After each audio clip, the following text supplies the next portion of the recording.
Welcome back, BSers, to Belonging Songs, your weekly podcast that brings you a brand new original song each week, then talks about the theme of that song and the processes that went into writing and recording it, and sometimes the revisions we make along the way. I am your host, Wade Dana. With me in the virtual world today, my good friends, Patrick Crane. Howdy. Brad Maurer. Hello. Actually, I'm sorry. I meant to say, hi, all you cats and kittens out there. Meow. Brad will get that. BSers, we are recording remotely, so Patrick's dog's going to make appearances. Audio is probably going to be a little lagging at certain times. Brad has satellite internet and it's raining, so there could be little glitches here and there. But we are doing this. Listen, I live in the country. The food truck only comes by once a week. You got a Schwann's guy, not a sponsor.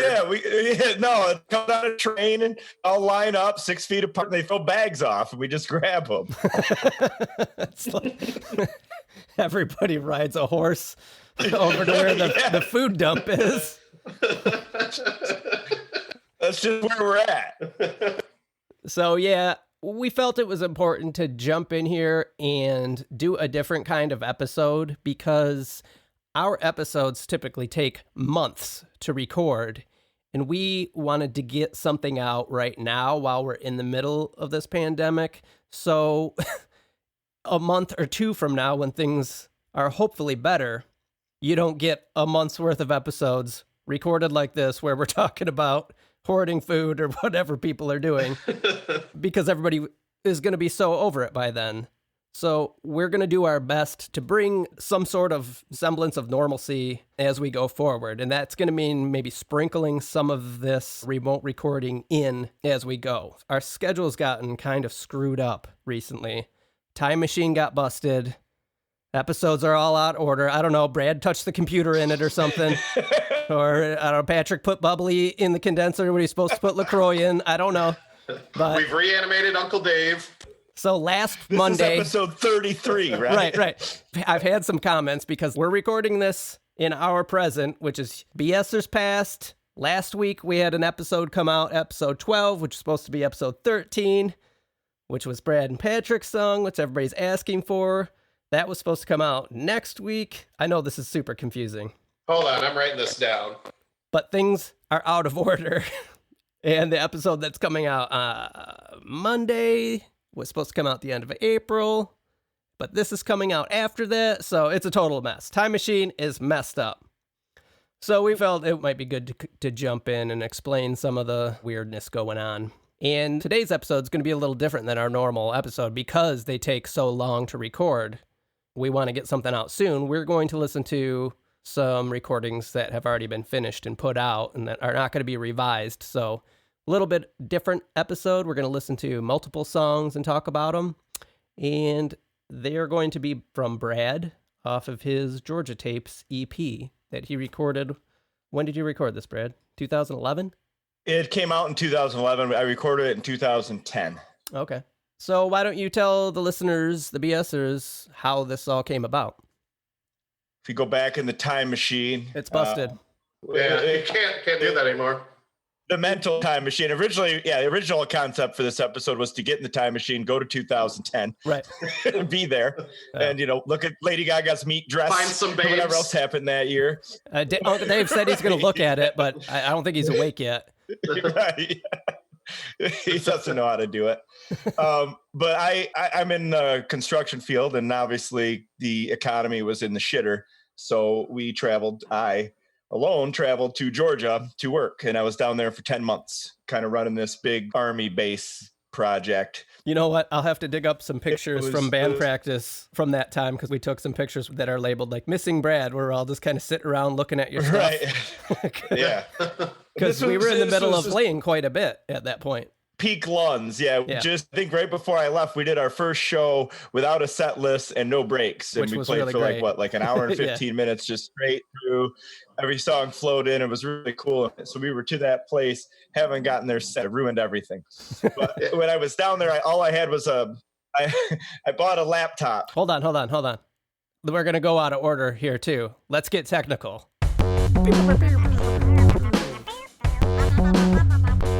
Okay. All right. So there you go. I bought a laptop to go down there with. So I brought that. I put Audacity on it just because I was like, well, if I do go down there, I'm going to want to record something. And I was staying in a villa. So it was a campground, 15, 16 villas, and a bunch of us guys staying in these little one room kind of, it had like a kitchen, living room, and then a separate bedroom, and it had a bathroom. So it was like a little apartment. And it was right on this lake surrounded by hillbillies from the south, and they're nuts, like getting in there and beating alligators baloney and their cut off jean shorts and shit. And I'm just like, what the fuck is Sounds going like on a around Netflix documentary. But that was the world. Hey, all you cats and kittens out there. Every morning we got woken up by the howls of these turduckens. It was just like a turkey duck. Oh wait, okay. So is that why we've got a goose on the cover of the artwork? Absolutely, yeah. Right? So right okay. there, I was trying to think yesterday, like, because I did the artwork and I'm like, wait, why is there a goose on? I can't remember. How come you guys didn't tell me I need to bring props? I got that CD. right. It's in the agenda. So anyway, there was these turduckens, all this weird shit. And I had a roommate for the first couple months or so. Me being me, I didn't really record too much because I was sleeping in the main room on a pull-out couch for a while, on an air mattress on top of a pull-out couch with no AC in this thing. It was hotter than fuck. I got it fixed when the other dude left. I didn't really like him that much. So when he left, I had the whole place to myself, and then I would go to work. I would come home. Hopefully and then he's not a BSer. He's definitely not. I would come back. I would come back after work, chill out, and then on the weekends, especially, I would pull the laptop out and start recording songs. To stay on the technical end, it was my acoustic guitar, and then you'll hear me pulling the shit out of the kitchen. Like I had like pot pans, right, pots and spoons I beat on, and then I would try to do like there's effects on Audacity. I would try to put effects on them, and I had glasses that I filled with different levels of water. I was hitting them with pencils and just doing dumb shit because you're bored out of your mind, And all through the computer microphone. Yeah, all through the laptop mic. All I had was the laptop. I opened it up. I had headphones into it, and I'm like, this doesn't sound terrible. I'm just going to keep doing more of it. Killed a lot of time because what I was starting to say is like down there, I think that year they like broke some record for having like 103 days over 90 degrees. And the heat index down there it's like 100, 105. It was hotter than shit. So you don't go outside, kind of like you don't in the winter here. I wasn't going outside much, so I was staying in once the AC got fixed, and I just recorded music. And what I did was I watched a lot of TV. So we go back to a lot of what I've written songs about, is TV. So like the first track is about TV. The second one is about me being in a and hearing the term, that's 86th, right? And I'm like, okay, that's not on the menu anymore. And then you translate it into like, life situations that, aren't on the menu anymore. And favorite bitch was about a guy at work referring to, one of his many girlfriends. Uncollectibles was about like this old guy that lived in the campground that kept a bunch of shit. And he's like, I come here to get away from my house because I have all this shit. And then Big Heat obviously was hotter than shit. That one's a kind of a double because there was also combined with the Big Heat that is hot was Georgia's full of cops. And if you have a Michigan license plate and you're driving around, there's nothing but a shit pot of cops down there looking for you. Everybody I know that worked with me got pulled over. So there they are, Big Heat on 17. 17 was the main drag that ran down. I stayed in this town called, I think it was Richmond or Richfield or something. I should have looked that up, but at a KOA campground. That was the main drag that took us to work to Fort Stewart. So that's the basics behind the whole concept with these 5 songs. And again, I never really took them all that serious. Brought them home. Wade happened to like them. We ended up playing a couple of songs, I think, with the band. It's a disclaimer. Maybe I should talk to a therapist about that. Brad's the most doesn't give a shit. I take it seriously. It's bullshit. But I did it. So yeah, you brought these songs back, and then I got a hold of them, and I was trying to think last night in preparation for this.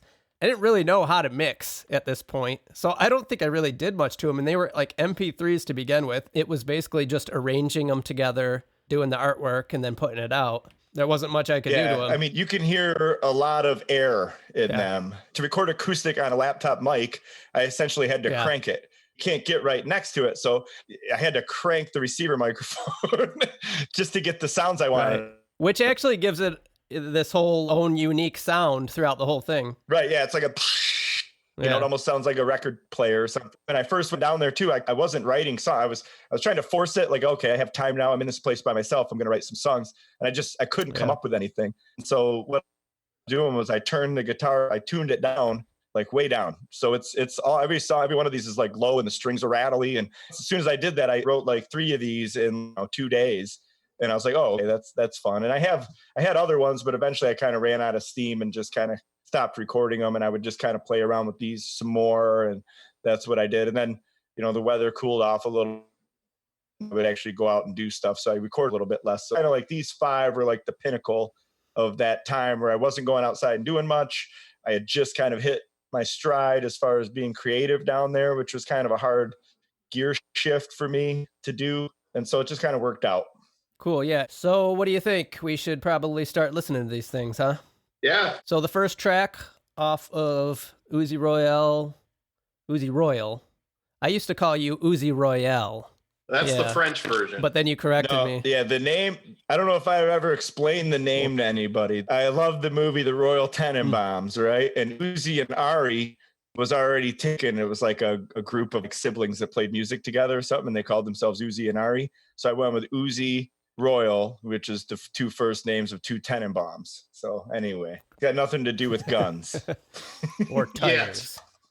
Yeah, or tires, yes. All right, so the first track off of the EP is called Lemons. Let's give it a listen.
Okay, everybody's listened. We've all heard this before. I really like this song, and I like the vibe that the recording has. And I think it's fitting that we're doing this kind of rustic recording of the podcast now and visiting these songs to do so. I notice it has the mixing style with the vocals kind of panned all weird, which I definitely don't prefer. I would rather them be in the middle, but we had no control. Sorry. My first note, in fact, it's my only note, is panning. Yeah. Brad, what did you use for that triangle sound? That's the glasses. With half water? filled, half empty. It was like fine crystal. Yep. It's like a perfect triangle sound. Yeah, it was like, it wasn't like fine crystal, but it was like a champagne glass, Okay. like a flute, I guess. There was a like very minimum basic effects on Audacity. So I think it was like chorus or reverb. All I had was like chorus and reverb, and then like an auto wah for some reason, which I used later. Patrick's getting hunted.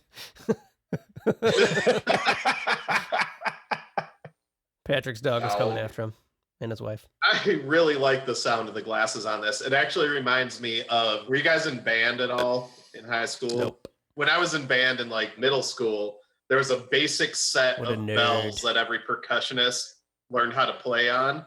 And it sounds just like that set of bells. I really like the weird phasey guitar thing at the end too, which I'm assuming is just a Audacity effect. That was like the auto wah. I also like that the song ends with, you can hear your foot tap, which you were probably using as your metronome, and it kind of just takes you out. Mm-hmm. If I remember correctly, there wasn't a metronome key on there. There was no grid or anything to follow. So everything was just kind of me tapping my foot and trying to figure out what time was. And I really wasn't worried about being able to hear it, because I think I originally set out for these to be like demos, and then I was going to create songs out of them.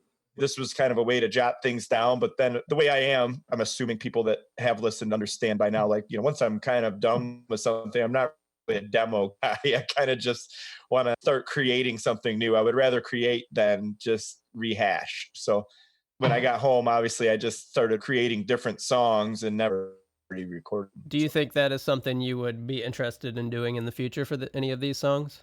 Potentially. I had thought about it, but that particular version of Lemons, I kind of like what it was about. I can't remember if that's the one or not, but one of these, like, I had the T on when I recorded it to give you a level of respect to where I was at. I think it was this one, because this is basically, if you read the lyrics, it's basically about Next Top Model and about like reality TV in general. The line in here, I understand dreamed isn't really a word, but it fit for the song. So is this what they dreamed we would become? Like, that's all, everybody that came before us, is this what they dreamt we were going to be? If you didn't have a time machine and, when people settled here, Brad, when they broken. created, but if we had it and we went back and we were like, hey man, like, what do you think it's going to be like in 2010? And they were like, I think we're going to watch people on TV be an idiot. I don't think that's what we dreamt we were going to be. So that's basically what this song is about. Is like, are we wasting our existence with this sort of trivial stuff? You could apply the whole thing right now to basically social media, and feel the same kind of thing. We were all dealt lemons, every, call it generation, every person. Are we doing the best with them? I think we might be dealing with some lemons right now. We have as a resident of Earth. That's exactly what it's about. It's a thing. Okay. I think we should probably keep moving along here, listening to songs, so this episode isn't super, super long. We go into 86. So next is 86. Brad, anything you want to say about this song before we listen? No, not really. It's just stupid. Yeah, I didn't really after we go have to. Yeah, I'm sorry. Yeah, I'm sorry I wrote it. That's what I want to say about it. All right, here we go. 86.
is everything I'm not.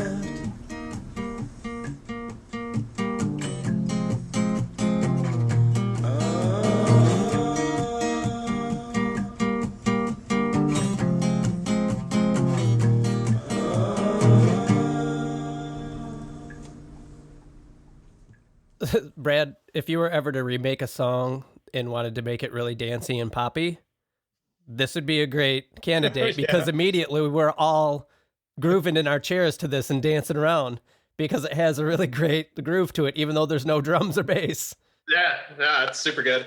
One thing I really like about this song, and this is probably my favorite song on this album, I love how during the chorus, your vocals don't change.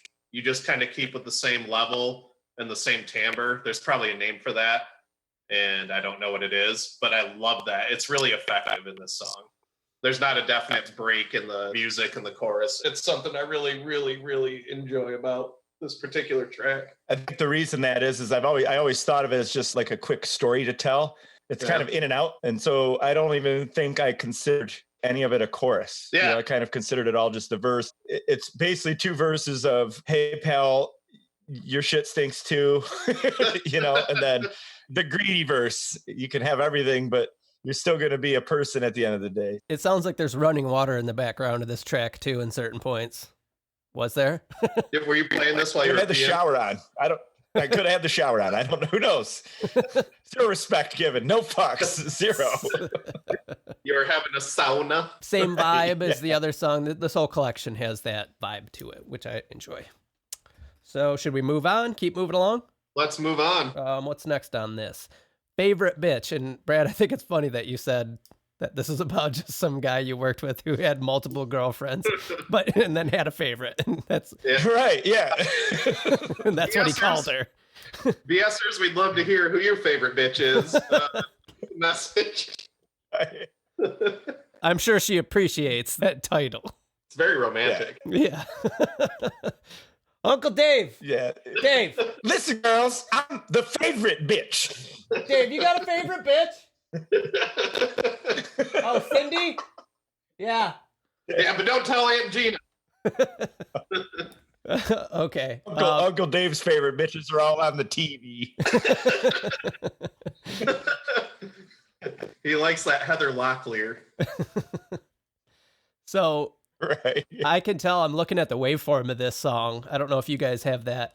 And it looks like the right channel is it's just completely maxed out. So I'm interested to... I haven't listened to this in a long time. So the left channel looks like a regular waveform, and then the right channel of it is just a solid block. So we'll have to talk about that, see what you did. All right, ready to listen to it? Let's do it. Cool. Favorite bitch.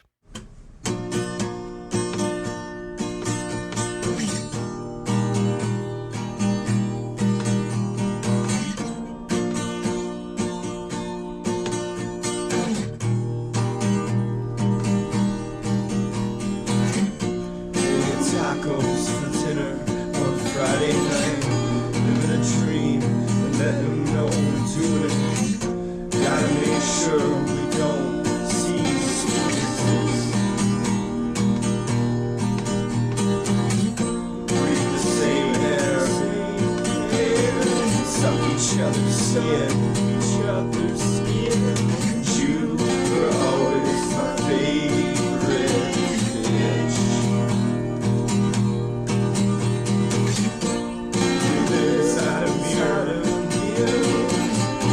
Inseparable lovers. You were always my favorite bitch.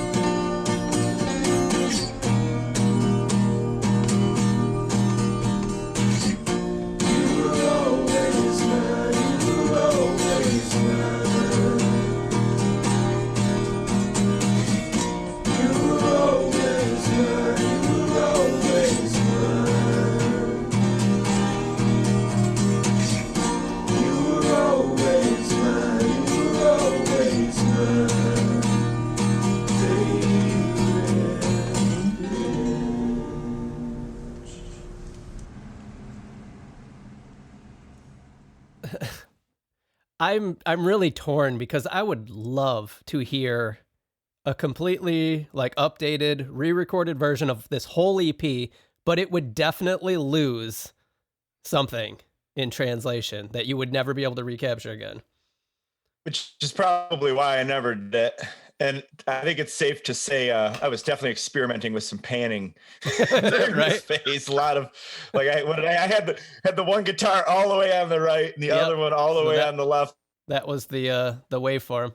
Yeah, one thing that I could I guess speak to on that is I was listening to a lot of music in headphones. Mm-hmm. So like noticing, for instance, like if you listen to David Bowie in headphones, yeah, you notice that there's a lot of more panning. So I think that's why I was playing around with it a little bit.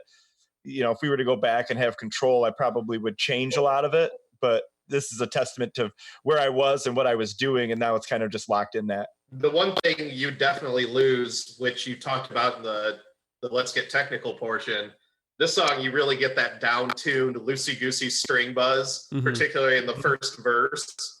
You'd lose that. You can't recreate that, not intentionally, and it's what makes the song beautiful. It's funny because I mix your current songs and I'll notice the way you kind of do your rough mix, and you still do. You'll take a lot of your vocals and put them like you'll record two main vocals, but you'll put one off to the side. And usually I always grab them and put them back in the middle. I like it. Like if you listen to stuff from the 70s and you listen to pan jobs, we'll call them hashtag pan jobs. Right. But if you listen to sweet sounding band, you'll notice that these aren't where you would necessarily put them. There's a lot of stuff on the right, stuff on the left. So, and it's always strange to me because I always think of everything centered. Yeah. So that's why I still play around with it. And also I think part of it is like, I know for a fact I have less hearing in my left eardrum than I do in my right. Oh, really? So probably has a lot to do with that. Yeah. You'll notice I don't put a lot of things on the left. If I do, I want them to be down a little bit. Maybe they're not for you. I guess that's why the right channel's completely maxed out on this track. Exactly right. Yeah. One of my favorite examples of strange panning in a song, I think it's maybe Break On Through by The Doors, I think it's Break On Through, and it's the drums. The whole kit of the drums is panned to one channel, hard to one channel, and the snare is panned all the way to the other side. Right. Weird. And it's super weird and interesting, but it works. Where I noticed it, I don't know that if it was before or after this. I think we did, remember Starman, which I think it was well after this. Yeah. It was well after this. But the main guitar is all the way to the right. Yeah. And I never in a million years noticed that when I was listening. A lot of old vintage recording consoles only had 3 pan settings: middle, left, and right. So you could only choose to send it to 3 different places. So I think that facilitated a lot of that. Somehow those songs are still classics, which is why I still like to play around with it. I like to do it with vocals a lot because I record a lot of them. I'll do 8, 10 of them in the background vocals. I just like to spread them out a little bit. Like I'll put, I know, a low and a high on the right, a low and a high on the left. And this guy, quote unquote, mixes them and then puts them all together right in the goddamn middle. No, I only the main vocal I'll do that with. Yeah. I know. Yeah. I know, I'm kidding. I like that nobody can really talk about how a mastering engineer does their job or even explain what it is. Wade just moves everything to the center channel. That's his mastering. Right. Mono.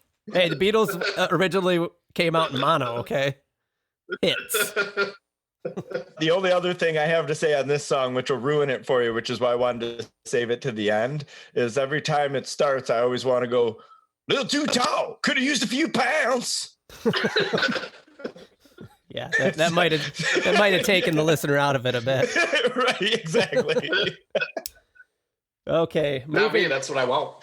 But let's do it next time. Could use a few pounds. If you do the total update, then throw that in there maybe. Right. All right, moving along. Uncollectibles is the next track off of this. It's a long one. Yeah. Yep. What's this one about? It's a combination, right? There was the show Hoarders, and then there was that guy in that K Park. Oh, okay, yeah. That told me, like why he had a trailer and he kept coming. He's like, well, I just have so much stuff at home, and I just come here and I get away with it. I think he blamed it on his wife had a lot of stuff at home, and so it reminded me of like Uncollectibles. The old lady, yeah, his favorite bitch. All right. I think he used the term "growed up." So that's why I left it in there. So hold on. like, Hashtag growed up. Right. I don't know if the right word's dialect. Like there's a different delivery, and it's trying to sound like an old crotchety old man when I was singing it a little bit. I've got a question. If you're spelling growed up, do you keep the E in growed? Yeah. Or you just go GROWD? No, it's grow past tense. Okay. So it's growed. Yeah. You still have to keep the grammatical rules apply. Wade. Oh, okay. All right, let's give it a listen.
All right. The percussion on that is really cool because it actually has its own melody. Yep. And it reminds you of junk, kind of. Like and so does the out-of-tune guitar that does the solo type of stuff. It all gives you that feeling of just being in kind of a junkyard. Yeah. Of all these things you've hoarded. It's pretty amazing. There's 3 distinct sounds in the song in general. It starts out and it sounds a lot like a Lou Reed song. I'm a giant Lou Reed fan, so that's a compliment. But then you get like these little buzzes that sort of sound Flaming Lips-esque, and it all blends together really well. The whole thing reminds me of like really, really early Beck, like Stereopathetic Soul Manure type of stuff. Very loosey-goosey, nonchalantly put together. I'll take all of those. Trying to think of what I was listening to a lot of, and it wasn't any of that. So you know what I was listening to is you gave me some copies of Ariel Pink. Oh, okay. Before I left, I listened to that, which might have given me the lo-fi kind of inspiration. Mm-hmm. But I was listening to a lot of the first Beach House album that came out, the big one. I don't remember what that was called, but I was listening to that one most. But the pots and pans was intentional. We've talked about that with me before, how I like to try to set a tone for how a song sounds with the song's sounds, if that makes sense. But it was like, I'm just gonna grab some shit out of the cupboard and start banging on it, because it's a song about junk. Yeah, I love the reference to the chair with the wobbly leg. Every house had one of those. Mine did. There was a grandfather clock in our old house that never worked. Still doesn't work, but it was always there. And it never told the right time. But when you get rid of a clock, it doesn't work. But even a broken clock part of something tells the time. Save the clock tower. 2 times a day. 2 times a day. I was literally pots and pans, and I think it was soft spatulas I was beating them with. I don't want to get technical, but what's the brand? Came with the house. Yeah. came with the villa. Yeah. This song in particular, out of all these, definitely benefits from the use of just random stuff because it fits the theme. Right. Yeah. Oh, I forgot to mention on Favorite Bitch, one of my favorite lines there is when we suck each other's skin. I stole that line, actually. Oh, interesting. I'll come clean right now. I won't tell you from what, but it's from a TV on the radio song. Okay. So I did steal that line. I can't take credit for it now that you gave it to me. Yeah. I could have if you didn't point it out. I'll cut that out maybe. I liked the idea of putting that in there because it showed a nature of the relationship. Mm-hmm. It wasn't a very serious relationship. It was strictly like an actual relationship, right? Which is what I kind of wanted to show with that line. So the track Big Heat rounds this EP out, and we're going to do something a little different on this one. We've got 2 versions of this to listen to. We also recorded this for the band Skeleton Lunds, which was my solo work, Brad's solo work, kind of in band form. This is a little bit more like what we normally do, where we listen to one version and then another one, and we're going to do that here for the song Big Heat. And Brad, this one you said has kind of a double meaning. It means the actual temperature, and then it is also a reference to the police force in Georgia. Correct, yeah. But you can kind of tell in the lyrics if you're listening, one verse is about temperature, the other verse is about the heat. Cool. So let's listen to the Georgia Tapes version, Big Heat.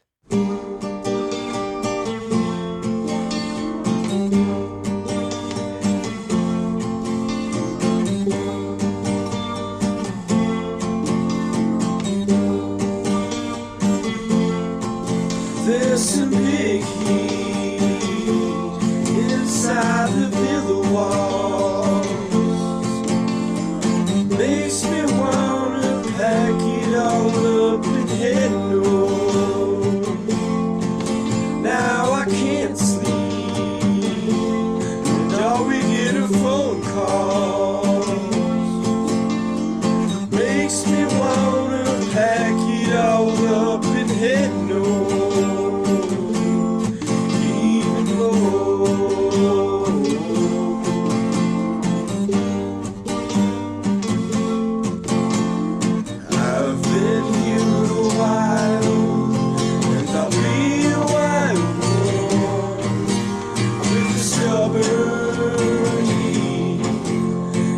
Georgia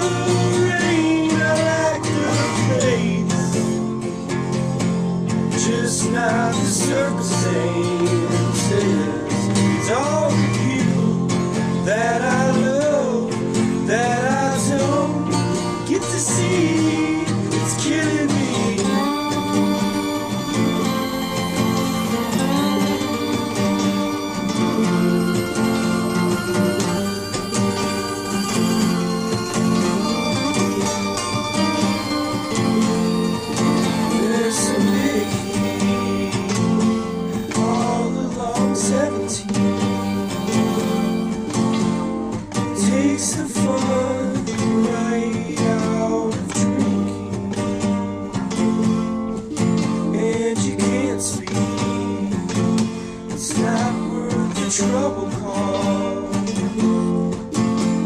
but I just might when I finally get to go home. I've been here a while, and I'll be a while with the stubborn heat and the Georgia rain. I like the place, just not the circumstances, and all the people that I love that I don't get to see. I've been a while, and I'll be a while with the stubborn heat and the Georgia rain. I like the place, just not the circumstances, all the people that I love that I don't get to see. It's killing me.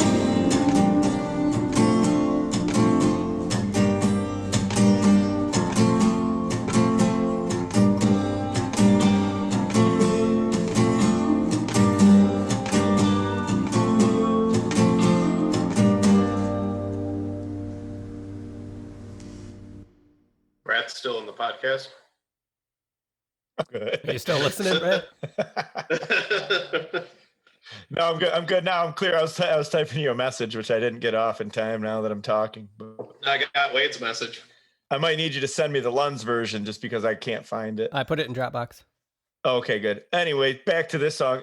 I don't listen to this very often. It's fun for me to listen to. Like, as bad as it was to be away from like all of my family, and I missed out on a bunch of like summer events and the band playing and everything, like the overall experience of being down there, and like it was kind of like my college experience. I never had a college experience, but it was like my going away and like doing stuff on my own, and it was hard, but it was still like there was a lot of upsides to it too. I'm glad I did it, even though I had to do it, and this kind of brings back a lot of those kind of memories. It was like I got to experience a lot of stuff that I would have never experienced. Like Savannah, Georgia, for one, is like the most beautiful town I think I've ever been to.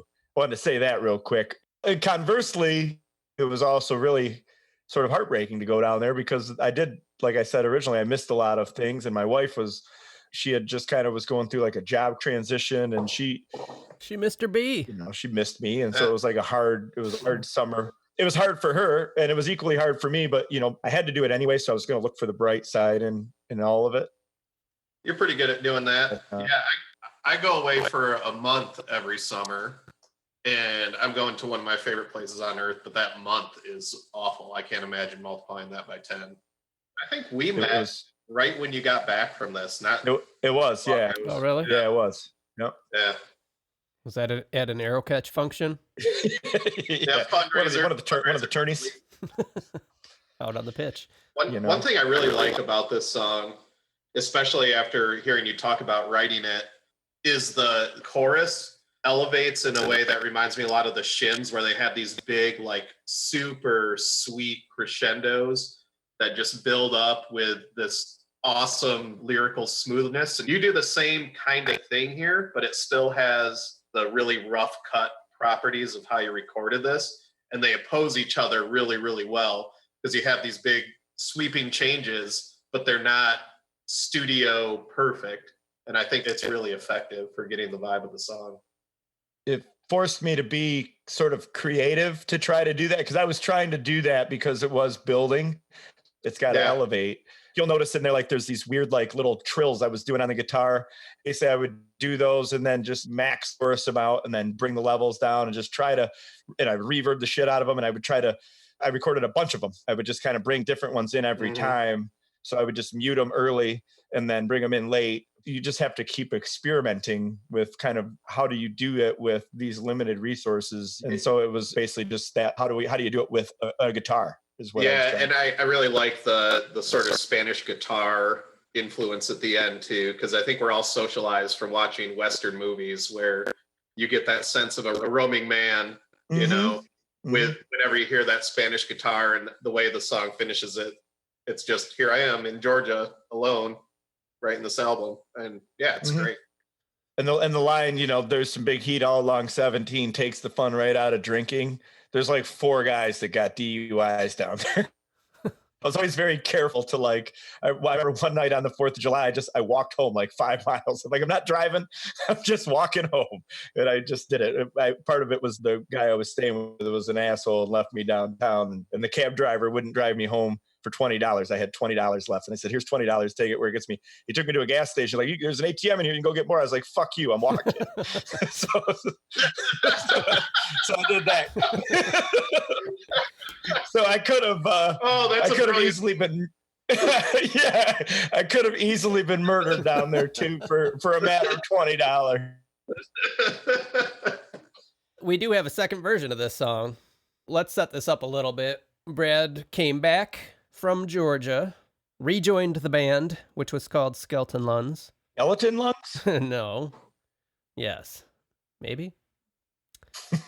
And we actually played a few of these songs live. We did different versions of Lemon, 86th, Big Heat. We might have done Favorite Bitch a little. I don't think we ever did on Collectibles, though. We did Favorite Bitch, like, we practiced it. We never played it anywhere. 86 we played out a couple times, yeah. And Big Heat was a staple for us. Yeah. And this is the version that we did. And again, when we recorded this album as well, the Skeleton Lungs album, we still weren't very great at recording and mixing and putting songs together. So you'll definitely hear a difference in the quality of work from back then to now. And this Skeleton Lungs album was put out when?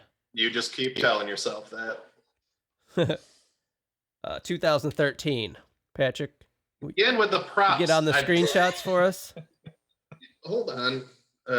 Alt print screen K. Yeah. All right. Now, and our catchphrase was "No big deal." Yeah, I think I don't know where these things are going. They usually go to the desktop. I'm mashing the buttons.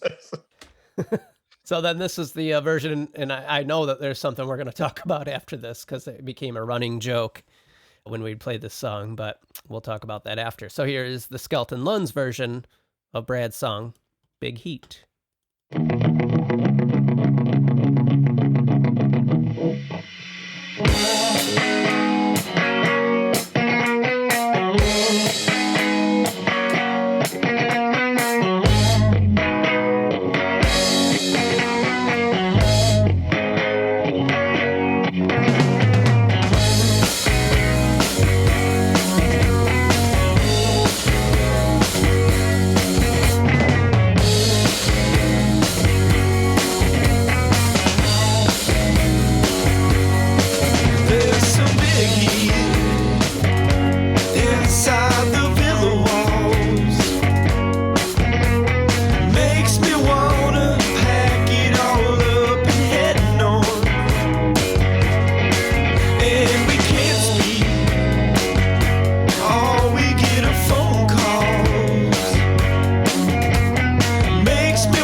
So it's hard for me to listen to this because I think the mix is horrible because I didn't know how to mix. Basically, just faders and pans is all that probably was back then. I noticed the bass was panned to the left. Because there's two bass players in Skeleton Nuns, so one of the basses is panned to the left. And I'm pretty sure that's my bass panned to the left. And I believe I took the actual bass signal out of the song and just panned the reverb from it because there was just too much bass. But yeah, so you can hear that was the best quality recording we could do at that time. I think we've come a long way since then, but kind of a fun example to listen to the two versions. Which one do you guys like better?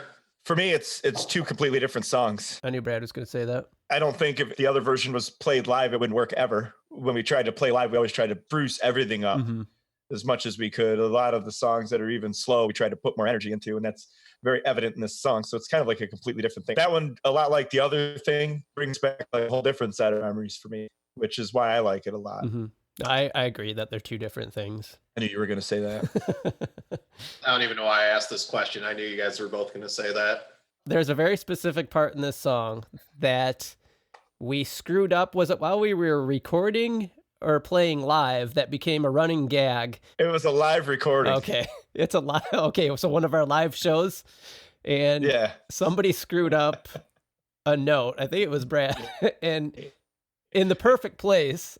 It was definitely me. It stuck out very, very loudly. And it kind of got worked into the live show after that. And every practice we had, when that part came around, we would all start chuckling to ourselves. Just a little fun side note to that. Yeah, it's the there's some big heat all along 17, isn't it? The guitar that goes like doo.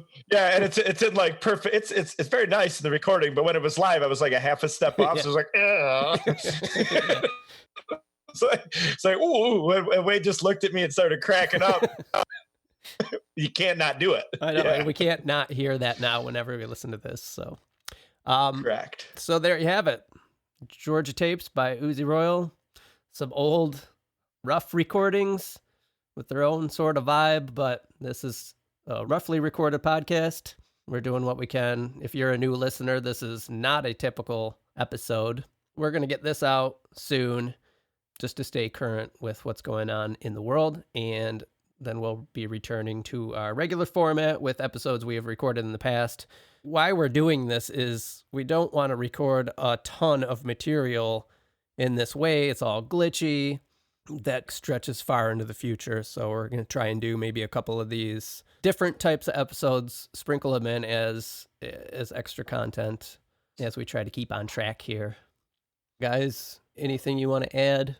Yeah, it might sound corny, but I just want to thank our listeners for continuing to listen, even though there's a lot of things going on right now. And just thanks to everybody for keeping the world moving.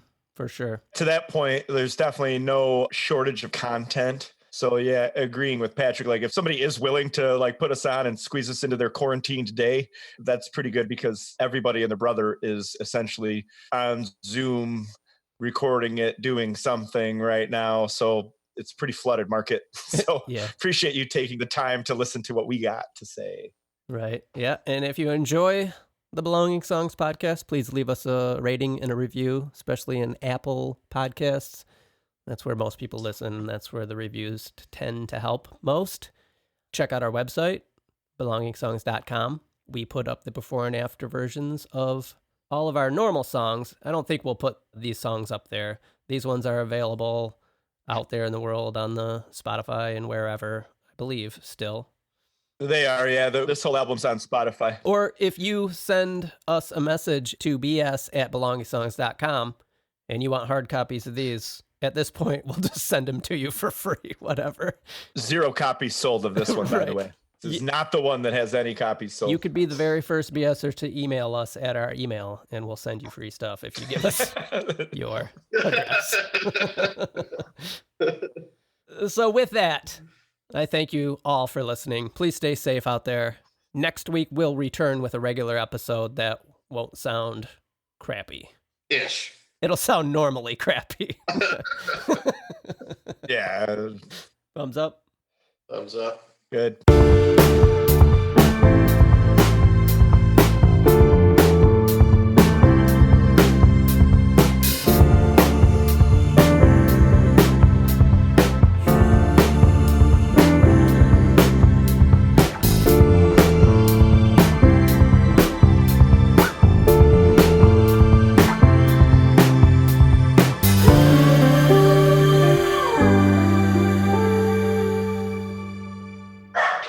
This is cool.